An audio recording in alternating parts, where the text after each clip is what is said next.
Hai, balik lagi di series review tempat kamu bisa nonton tanpa harus buang-buang waktu. Kali ini kita akan membahas film horor Korea berjudul Zero Megahertz tahun 2019. Sebagai gambaran, film ini menceritakan 5 mahasiswa yang tergabung dalam sebuah komunitas pecinta horor. Mereka pikir kalau 0 MHz adalah frekuensi di mana manusia bisa terhubung dengan hantu. Untuk membuktikannya, mereka akan mengujinya di rumah terbengkalai yang terkenal angker. Apakah mereka berhasil? Tanpa berlama-lama, mari kita bahas. Di awal film ini, kita akan berada di sebuah hutan. Di hutan ada rumah yang dikenal angker dan saat ini sedang diadakan ritual untuk mengusir hantu.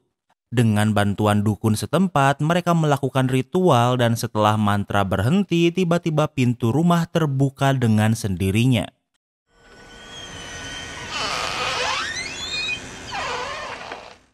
Dukun wanita memasuki rumah dan tak lama kemudian pintu kembali tertutup mengurungnya di sana sendirian. Tidak ada lagi yang tinggal di sini sehingga rumah ini terbengkalai.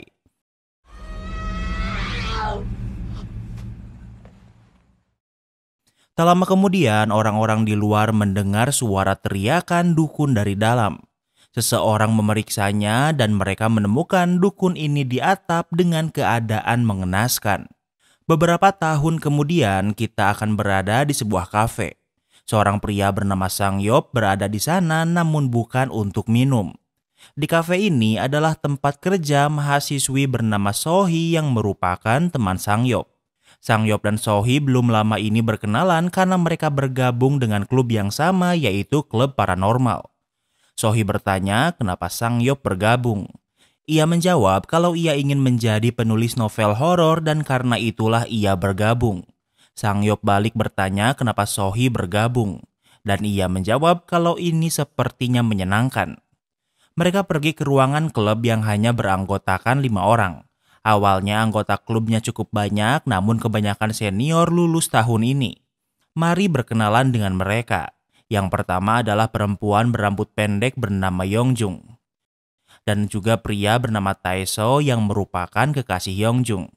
Dan terakhir adalah pria bernama Han-sok sebagai anggota terakhir. Bisa dibilang kalau klub ini ingin membuktikan kalau hantu memang ada.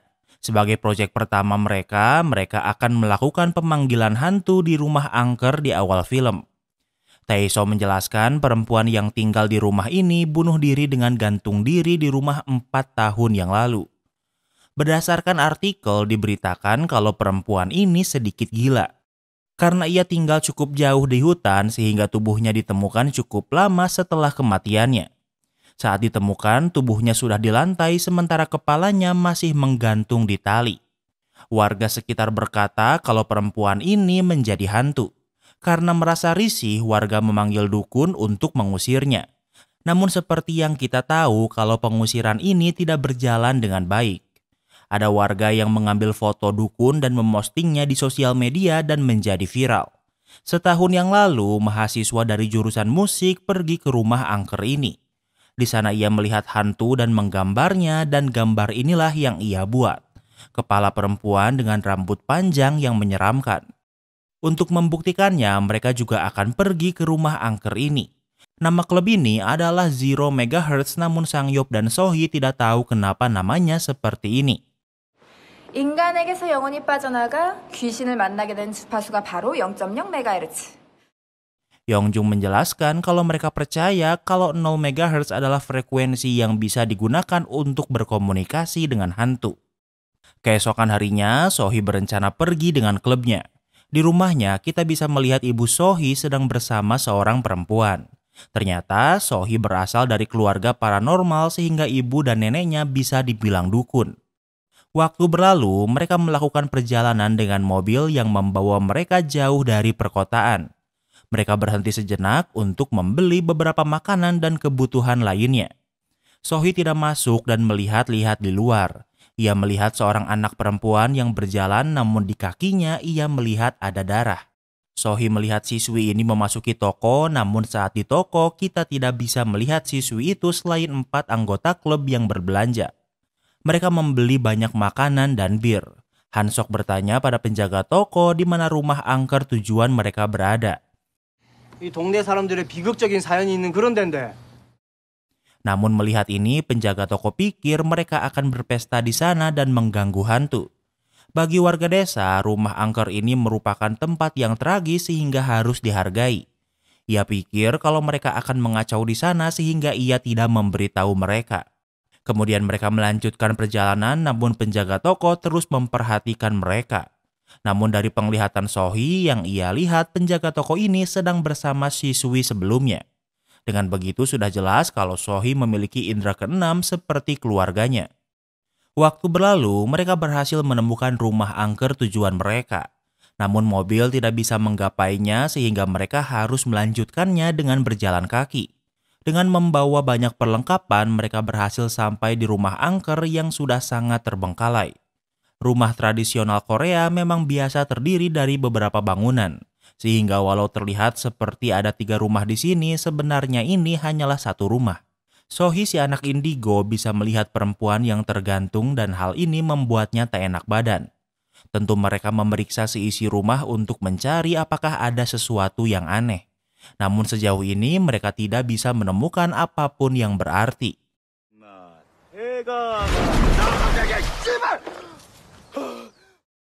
Hansok melihat sebuah guci dan memeriksanya. Guci ini berisi kecap yang memang biasa disimpan di luar. Namun tiba-tiba kepala babi muncul dan menakuti Hansok, namun tentunya hal ini tak berarti apa-apa. Di bangunan utama adalah tempat di mana hantu ini bunuh diri. Sementara itu, Sohee memilih untuk berjalan-jalan di sekitar rumah. Di sana ia melihat banyak tali dengan jimat yang sepertinya dibuat untuk mengurung hantu. Sohee menjadi lemas dan hampir pingsan, namun ia berhasil menahannya.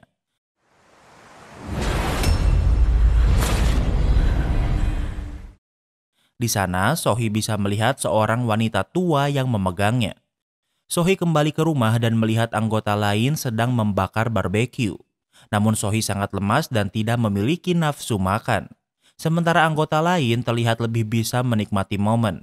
Mereka berbicara kalau malam ini mereka akan mencoba memanggil hantu. Ini adalah salah satu cara untuk membuktikan kalau hantu memang ada. Hipotesisnya saat manusia tidur, frekuensi otaknya bisa menyentuh 0 MHz. Jika hantu dipanggil dalam kondisi tertentu, hantu ini bisa merasuki orang dengan frekuensi 0 MHz. 꼭 해야 되냐고요, 강령술을. Sohee bertanya apa mereka akan benar-benar melakukannya. Sohee pikir tempat ini sangat menakutkan dan sebelum bisa bercerita apa yang ia lihat di hutan, Hansok memotong pembicaraannya. Taeso lebih bijak dan meminta Sohee untuk beristirahat karena malam ini akan hujan dan mereka akan melakukannya di malam hari. Saat malam tiba, mereka memasang tenda di luar karena akan hujan. Di beberapa sudut tempat juga dipasang kamera CCTV agar bisa menangkap apa yang terjadi. Orang yang akan diuji adalah Yongjun yang dipakai alat di kepalanya untuk mengukur frekuensi otaknya. Yongjun akan tidur di dalam rumah tempat hantu gantung diri. Yang dibutuhkan di ritual pemanggilan hantu ini adalah 2 buah boneka yang sama persis. 1 jarum panjang, apa yang digunakan dalam pembunuhan atau bunuh diri, garam kasar, kemudian hati sapi segar. Pertama, masukkan hati sapi ke dalam ember dengan air. Ikat tali di boneka, kemudian gantung di lokasi bunuh diri. Fungsi boneka ini adalah untuk memancing hantunya. Sementara boneka lainnya dimasukkan kuku dari mediumnya yaitu Yongjun. Kemudian tusuk boneka itu dengan jarum panjang, kemudian direndam di dalam ember dengan hati sapi sebelumnya. Kemudian tabur garam di sekitar medium agar jika hantu merasukinya, hantu itu tidak bisa keluar dari lingkaran. Setelah semua persiapan selesai, yang harus dilakukan hanyalah memanggil hantunya sementara Yongjun akan tidur. Tak ada yang terjadi walau setelah semua kebutuhan ritual dilakukan.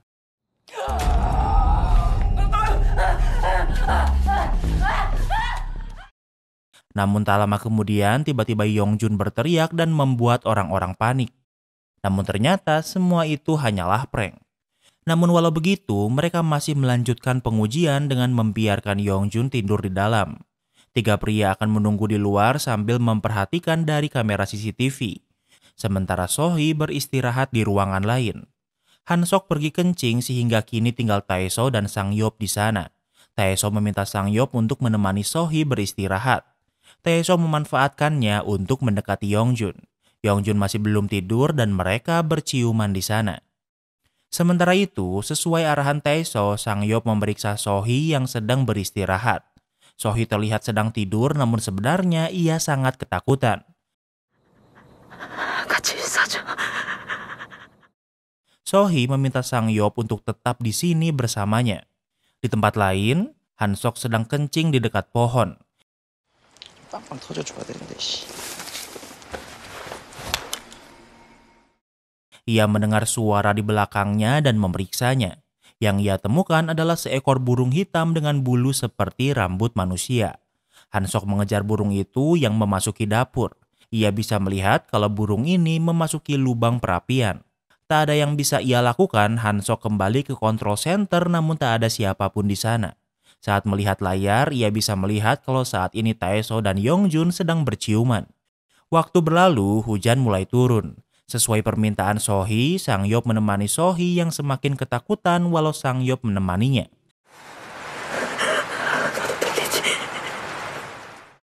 Sohee bertanya apa Sangyop bisa mendengarnya, namun Sangyop tidak mendengar apa-apa selain suara hujan.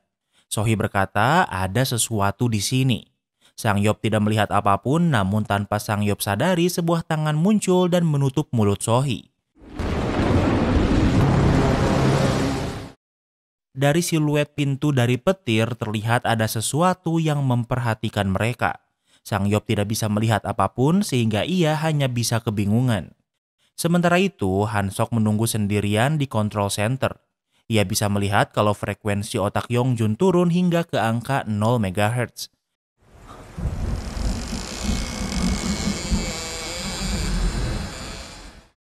Tak lama kemudian, pintu terbuka dengan sendirinya dengan Yongjun yang berdiri.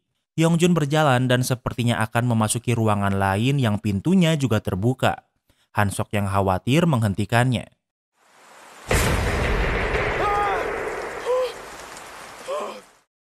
Namun saat berbalik, mata Yongjun menunjukkan mata yang menyeramkan. Namun ternyata semua itu hanya mimpi dan Hansok baru saja terbangun dari tidurnya. Hansok melihat rumah namun pintunya memang terbuka. Saat diperiksa, di sana hanya ada Taeso sementara Yongjun tidak bisa ditemukan. Tanpa mereka sadari kalau boneka yang mereka gantung kini hanya tinggal kepala. Sama seperti bagaimana mayat hantu ditemukan yang tinggal kepala. Hansok meminta Sangyop untuk ikut membantu mencari Yongjun.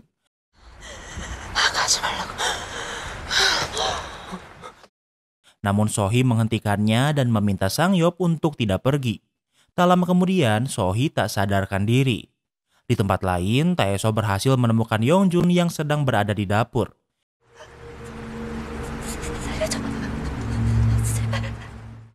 Yongjun sangat bersusah payah meminta pertolongan.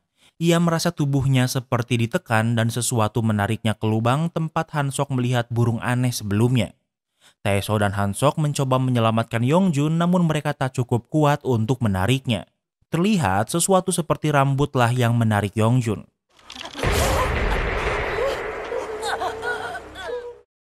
Mereka melihat sepasang mata yang memperhatikan mereka yang membuat mereka terkejut.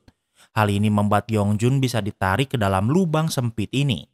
Melihat ini membuat mereka mempercayai hantu yang selalu mereka sangkal.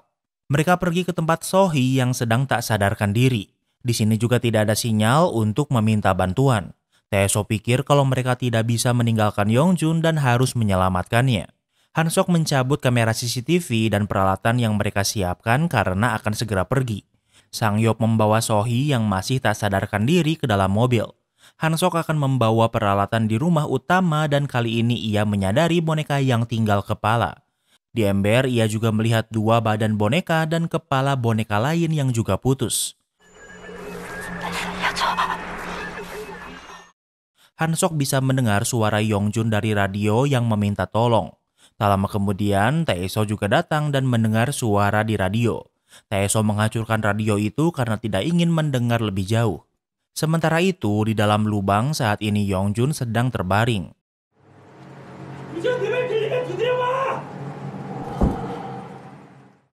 Taeso bisa mendengar dari lantai yang sepertinya tempat Yongjun berada. Taeso dan Sangyop mencoba menghancurkan lantai untuk menyelamatkan Yongjung. Sementara itu, Han Sok sedang beres-beres dan membawa barang-barang ke mobil yang lokasinya cukup jauh. Kembali ke tempat Yongjun, hantu kepala perempuan ini melilit Yongjun dengan rambutnya.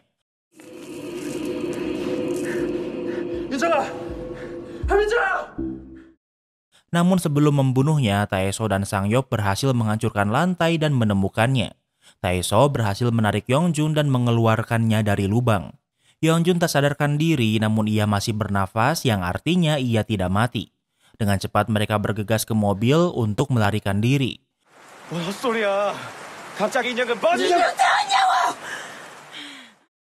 Namun sebelum pergi, Sohee bertanya apakah boneka ritualnya telah dibakar. Sohee bersikeras kalau boneka ritual itu harus dibakar. Ekspedisi ini adalah ide Han Sok sehingga ia diberi tugas untuk membakarnya. Han Sok kembali ke rumah untuk membakar boneka kepala yang tergantung. Namun entah kenapa ia lebih memilih untuk membuangnya ke dalam lubang tempat Yongjung terjebak. Ia kembali namun memberitahu yang lain kalau ia sudah membakarnya. Tempat yang pertama mereka kunjungi adalah rumah sakit untuk memeriksa keadaan Yongjung. Yongjun terluka namun keselamatannya tidak dalam bahaya. Karena Yongjun masih tak sadarkan diri, mereka belum bisa pulang dan akan menyewa hotel. Sebelum masuk ke kamarnya, Sangyop bertanya kenapa Sohee berkata banyak hal termasuk membakar boneka ritual. Namun Sohee memilih untuk tidak menjawabnya. Di tempat lain, Han Sok memeriksa rekaman CCTV semalam. Melihat rekaman saat Taeso dan Yongjun berciuman membuatnya berkata kalau Yongjun layak mengalami semua ini. Saat Yongjun ditarik ke lubang juga terekam kamera CCTV. Han Sok tertawa senang melihat ini karena ia tahu kalau ia baru saja mendapatkan tayangan hebat. Ia menelepon orang TV dan ingin menjual rekaman ini dengan harga mahal. Alasan Han Sok ingin melakukan ekspedisi ini adalah agar ia bisa menjualnya. Waktu berlalu, Sangyop sedang tidur namun terus merasa gelisah. Ia sangat merinding dan melihat seorang bocah yang dipenuhi darah dengan mata berwarna hitam. Sangyop dicekik namun ternyata semua ini hanyalah mimpi. Di tempat lain, Han Sok ke rumah sakit dan Taeso masih di sana dengan Yongjun yang masih tak sadarkan diri.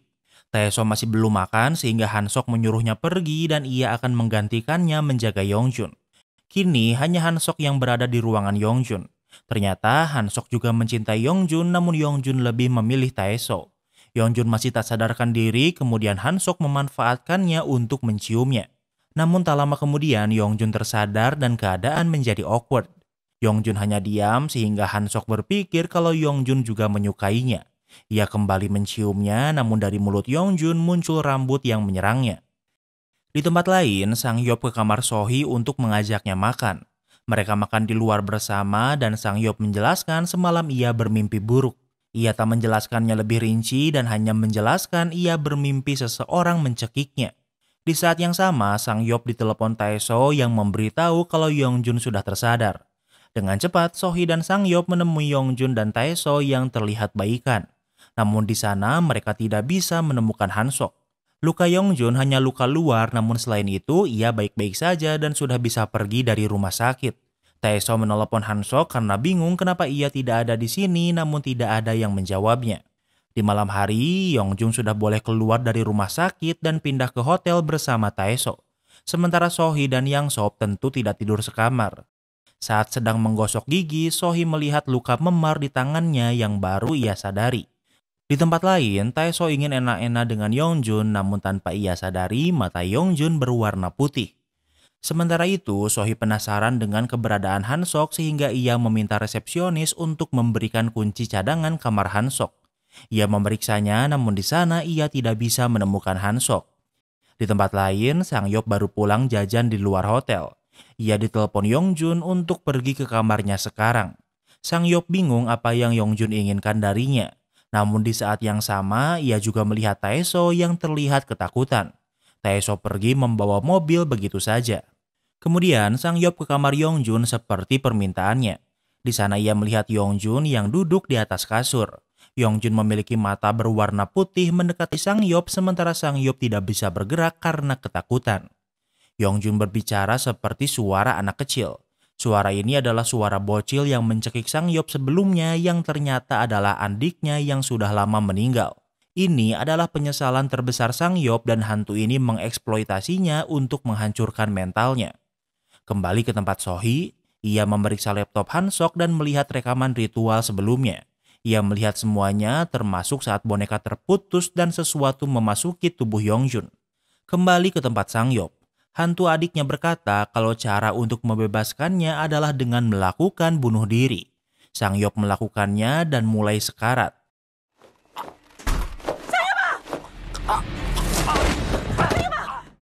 Namun di saat yang sama Sohee muncul dan tiba-tiba tali ikatan itu putus. Tak lama kemudian Yongjun tak sadarkan diri.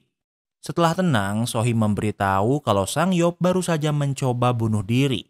Namun Sang-hyop tidak mengingatnya karena ia tidak mengingat apapun setelah masuk ke kamar Yongjun. Sohee memberitahu kalau Yongjun dirasuki hantu dari rumah angker dan saat ini hantu itu sedang bermain bersama mereka. 한석영 오늘 하중에 안 보였잖아.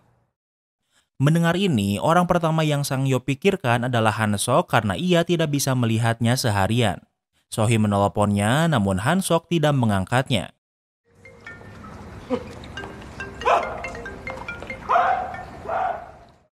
Ponsel Han-sok berbunyi dan seseorang memeriksanya. Di sana ia menemukan mayat Han-sok yang tenggelam dan dipenuhi darah di kolam renang.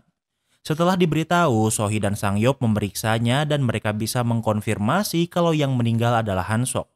Di saat yang sama, Sohee juga menerima telepon dari ambulan. Sohee, Sang-hyop, dan Yongjun pergi ke kamar mayat karena ternyata Taeso juga meninggal karena kecelakaan. Yongjun masih tidak menyadari kalau semua ini adalah ulahnya yang kesurupan dan tak ada yang bisa mereka lakukan. Sohee memberitahu kalau saat ini Yongjun dirasuki dan hantu ini mempengaruhi Taeso dan Han-sok untuk melakukan bunuh diri. Sohee menjelaskan kalau saat Yongjun tidur maka hantu itu akan bangkit. Dan target selanjutnya adalah Sohee dan Sang-hyop. Sang-hyop menunjukkan luka di lehernya kalau ia pernah mencoba bunuh diri namun ia berhasil selamat. Sohee juga menunjukkan luka di tangannya yang tidak ia sadari. Sohee menjelaskan kalau ibunya adalah dukun. Ia berkata saat seseorang kesurupan, hantunya akan bertarung untuk tetap di tubuh itu. Mereka tidak bisa melarikan diri sehingga satu-satunya cara adalah dengan kembali ke rumah angker dan membakar boneka yang seharusnya Han-sok bakar. Mereka bertiga memutuskan untuk kembali. Di perjalanan, Yongjun mengantuk namun Sohee mengingatkannya kalau Yongjun tidak boleh tertidur. Waktu berlalu mereka sampai ke tempat terkutuk ini. Sohee ingin Yongjun dan Sang-hyop pergi terlebih dahulu. Sohee menelpon ibunya yang sudah khawatir karena tahu kondisinya yang sedang tak baik-baik saja. Sohee berkata sedari kecil ia tidak suka dengan keluarganya yang merupakan keluarga dukun. Karena hal ini sering membuatnya jadi bahan ejekan saat di sekolah. Sohee tidak ingin mempercayainya sehingga ia bergabung dengan klub ini untuk membuktikan kalau hantu itu tidak ada. Namun seperti yang kita tahu kalau Sohee malah bertemu dengan hantu asli. Kini Sohee tidak lagi ingin melawan takdir dan bersyukur terlahir di keluarga dukun. Sohee ingin ibunya tidak mengkhawatirkannya. Saat ini Sohee di mobil bersama nenek yang ia temui sebelumnya yang ternyata adalah neneknya yang akan membantunya. Kemudian Sohee kembali melakukan ritual yang sama seperti yang sebelumnya mereka lakukan. Karena tidak ada liver sapi, Sohee menggunakan darahnya sendiri. Sama seperti sebelumnya, Yongjun dibiarkan tidur di dalam rumah sementara Sohee dan Yangsop akan menunggu di luar. Yangsop bertanya apa Sohee yakin kalau hantunya akan kembali. Sohee menjawab ia sangat yakin dan hantu itu akan muncul di sekitar jam 2 malam. 그리고 네가 명심해야 될 게 하나 있어. 방 안에서 무슨 일이 벌어져도 넌 절대 방 안으로 들어오면 안 돼. Sohee ingin Yangsop berjanji apapun yang terjadi di dalam rumah, Yangsop tidak boleh ke dalam. Sohee akan kembali ke dalam rumah. Yangsop menghentikannya dan memberitahunya kalau alasannya bergabung dengan klub adalah karena Sohee juga bergabung. Sohee menjawabnya dengan senyuman kemudian memasuki rumah. Waktu berlalu, benda-benda di rumah bergetar sementara Sohee dan neneknya terus melakukan ritual. Sebagai informasi, neneknya sudah meninggal sehingga yang bersamanya adalah semacam arwahnya. Di luar, Yangsop bisa melihat kalau frekuensi otak Yongjun sudah berada di 0 MHz. Di dalam, Yongjun hanya diam namun Sohee tahu kalau hantu sudah kembali mengambil alih tubuh Yongjun. Hantu ini masih pura-pura tidur sehingga Sohee membakar rambut boneka dan tak lama kemudian hantu ini tertawa dengan tubuh Yongjun. Sohee memerintah hantu ini untuk keluar dari tubuh Yongjun. Hantu ini menjawab kalau kalianlah yang memancingnya memasuki tubuh Yongjun. Namun untuk pergi dari tubuh Yongjun adalah pilihannya. Sohee tidak peduli dan memerintah hantu ini untuk keluar dari tubuh Yongjun. Hantu ini sangat menyukai berada di tubuh Yongjun karena ia membenci rumah dan desa ini. Hantu ini masih bersikeras tidak ingin meninggalkan tubuh Yongjun.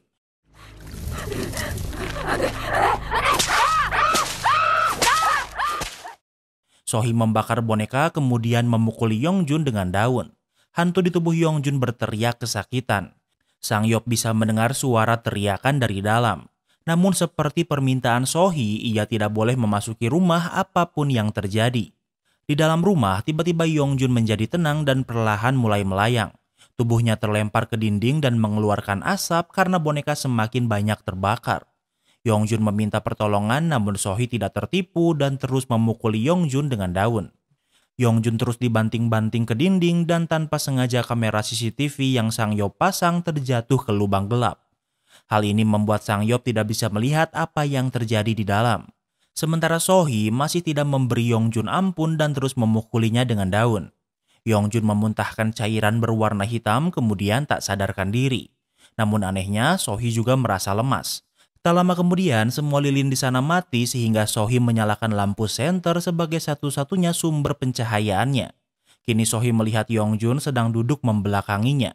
Yongjun memutar kepalanya untuk melihat Sohee namun Yongjun masih hidup. Sohee tahu kalau hantu ini masih di dalam tubuh Yongjun sehingga ia mendekatinya. Yongjun hanya tertawa namun dari luar yang didengar Sangyop adalah suara Sohee yang meminta tolong seolah ia sedang dicekik. Sangyop melawan perintah Sohee dan memeriksa ke dalam rumah. Yang ia lihat adalah Sohee mencekik adiknya. Sangyop kembali berada di dalam pengaruh hantu dan malah menyerang Sohee dengan mencekiknya. Sohee berusaha menghentikannya namun Sangyop terlalu kuat. Di saat yang sama, hantu memanfaatkan ini untuk keluar dari tubuh Yongjun dari mulutnya. Sementara Sangyop berhasil mendapatkan kesadarannya kembali karena Sohee berkata kalau adiknya sudah memaafkannya. Namun mereka terlambat karena mereka bisa melihat hantu kepala dengan rambut yang panjang. Karena hantu ini sudah di luar artinya kini Yongjun sudah terbebas. Sohee dan Yongjun berhasil keluar rumah tepat waktu sementara Sangyop tertangkap hantu. Sangyop ditarik memasuki lubang tempat Yongjun sebelumnya terperangkap. Di sana hantu ini mencoba memasuki tubuh Sangyop. Sangyop mencoba melawan dengan membakar boneka. Walau bersusah payah, ia berhasil melakukannya dan hantu ini terbakar di dalam lubang bersamanya. Namun Sangyop berhasil selamat dan bisa kembali ke atas. Saat matahari mulai terbit, mereka meninggalkan rumah terkutuk ini. Waktu berlalu, hubungan Sangyop dan Sohee membaik dan kini mereka berpacaran. Hari ini Sohee mengajak Sangyop pergi namun ia menolaknya. Alasannya adalah ia akan melakukan rapat dengan publisher yang ingin menerbitkan novel buatannya. Saat Sangyop menelepon di luar, Sohee ingin membaca novel yang dibuat Sangyop. Namun di sana ia melihat sebuah file video mencurigakan. Ia memeriksanya dan yang ia temukan adalah rekaman dari kamera CCTV yang terjatuh saat ritual terakhir. Di rekaman itu menunjukkan kalau hantu sudah berhasil memasuki Sangyop selama ini. Sohee menyadarinya dan dengan begitu film ini pun berakhir. Kini kita masuk ke sesi rating. Yang pertama adalah tema. Sudah jelas genrenya horor walau awalnya Mimin pikir bakal kayak found footage. Mimin suka film horor dengan alasan yang jelas seperti ini. Mereka melakukan ritual untuk membuktikan kalau hantu nyata walau tidak berakhir baik. Jadi untuk tema, Mimin kasih rating 10/10. Yang kedua adalah pace. Film ini berdurasi 100 menit dan pace-nya bisa dibilang cepat. Ada 2 kali ritual yang dilakukan sehingga pace-nya dibuat cepat dan gak bikin Mimin bosen nontonnya. Saking cepatnya kematian Hansok dan Taeso tidak terlalu dijelaskan dengan detail. Jadi untuk pace, Mimin kasih rating 8/10. Yang ketiga adalah plot twist. Twist terbesarnya adalah endingnya yang menunjukkan kalau Sangyop ternyata dirasuki hantu. Selain dari itu tidak ada twist berarti karena memang twist film horor gak terlalu ngena. Jadi untuk plot twist Mimin kasih rating 7/10. Yang keempat adalah ending. Ending film ini dibuat gantung atau cliffhanger untuk bahan season kedua jika perlu. Namun culture film dan drama Korea pada umumnya sekali tamat dan tidak berseason-season. Endingnya bisa dibilang happy ending dengan Yongjun, Sohee, dan Yang Sop yang berhasil selamat. Jadi untuk ending, Mimin kasih rating 7/10. Yang kelima adalah entertainment value. Mimin sangat suka temanya dan pace-nya cukup cepat jadi gak bikin Mimin bosen. Secara overall, Mimin gak punya keluhan di film ini selain dari penggunaan CGI yang menurut Mimin jelek banget. CGI-nya ini di bawah standar untuk film yang dibuat di tahun 2019. Tapi mungkin semua ini karena keterbatasan budget. Jadi untuk entertainment value, Mimin kasih rating 9/10. Jadi overall rating film Zero MHz adalah 8,2. Apa kalian setuju dengan rating Mimin? Jangan lupa like video ini kalau kamu suka dengan video ini dan jangan lupa juga cek video kita lainnya. Terima kasih sudah menonton dan sampai bertemu lagi di film berikutnya.